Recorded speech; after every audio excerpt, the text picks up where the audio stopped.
Olá, bom dia! Aqui é a Raquel e a surpresa da manhã de hoje fica em Isaías 6, de 5 a 10 e diz assim: Então disse eu, ai de mim, estou perdido, porque sou homem de lábios impuros e habito no meio de um povo de impuros lábios. E os meus olhos viram o Rei, o Senhor dos Exércitos.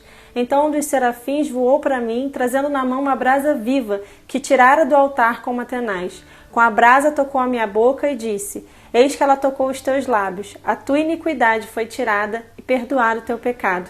Depois disto, ouvi a voz do Senhor que dizia: A quem enviarei? Quem há de ir por nós? Disse então: Eis-me aqui, envia-me a mim. Então disse ele: Vai e dize a este povo: Ouvi, ouvi e não entendais. Vede, vede, mas não percebais. Torna insensível o coração deste povo. Endurece-lhe os ouvidos e fecha-lhe os olhos, para que não venha ele a ver com os olhos, a ouvir com os ouvidos e a entender com o coração, e se converta e seja salvo. Isaías foi um profeta com uma dura missão: falar de arrependimento e volta ao Senhor para um povo que tivera seu coração endurecido pelo próprio Senhor, assim como o privilégio de anunciar a vinda do Messias.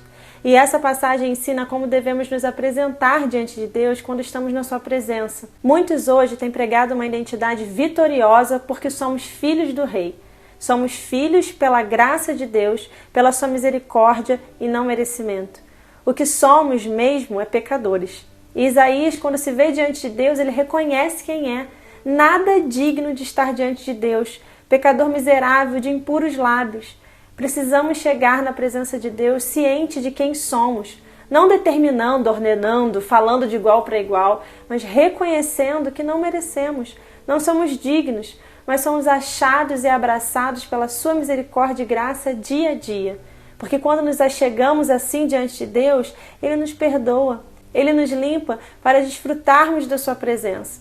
Assim como com Isaías, o querubim colocou uma brasa em sua boca e o perdoou, Deus nos perdoa quando reconhecemos quem somos. Pode ser que seja um processo doloroso, como imagino que deve ter sido uma brasa viva em sua boca, mas você sairá limpo e leve desse processo, recebido na presença de Deus. E depois que Isaías reconheceu de sua pequenez diante de Deus e foi perdoado por Ele, ele se coloca disponível para Deus. Deus não diz o que quer dele, para onde vai, nem o que fará. Ele só diz: a quem enviarei? E Isaías prontamente responde: Eis-me aqui. Quantas condições temos colocado diante de Deus quando Ele nos chama? Quantos checklists fazemos para ter certeza que será algo bom para mim ao aceitar esse chamado?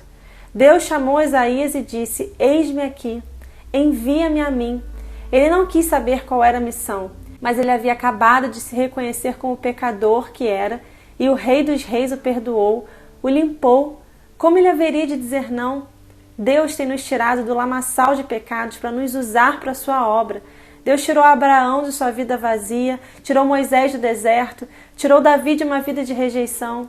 Ele nos tira de onde estamos para nos usar a favor da sua obra, e esse é um dos maiores privilégios que podemos ter, ser chamados por Ele. E frequentemente nos esquecemos o chamado de Jesus para nós, claro e bom som: ide fazer discípulos. Onde você for, fale de Jesus. Onde você for, ame como Jesus amou. Onde você for, seja luz como Jesus foi. Faça diferença como Ele fez. Fale do que Jesus fez em sua vida. Não importa quantos corações endurecidos você encontra no caminho. Deus faz isso para que todos vejam a sua mão de milagre atuando sobre cada um e para que ninguém tenha como mérito próprio ser alcançado por Deus. Por isso, nossas orações devem começar louvando ao Senhor, reconhecendo quem Ele é e quem nós somos diante dEle. Devemos nos arrepender pelos nossos pecados que nos têm afastado da grandiosidade dEle, e deveria seguir conosco, nos colocando à disposição dEle. O que podemos fazer para que o Teu reino cresça, para que o Teu nome seja exaltado, para que vidas sejam salvas para a Tua glória? Tenha certeza que Ele responderá e sua vida jamais será como antes. Deus te abençoe. Permaneça firme nos caminhos do Senhor. E não esquece, curte esse vídeo, compartilhe, para que mais pessoas possam ouvir o chamado de Jesus. Tchau!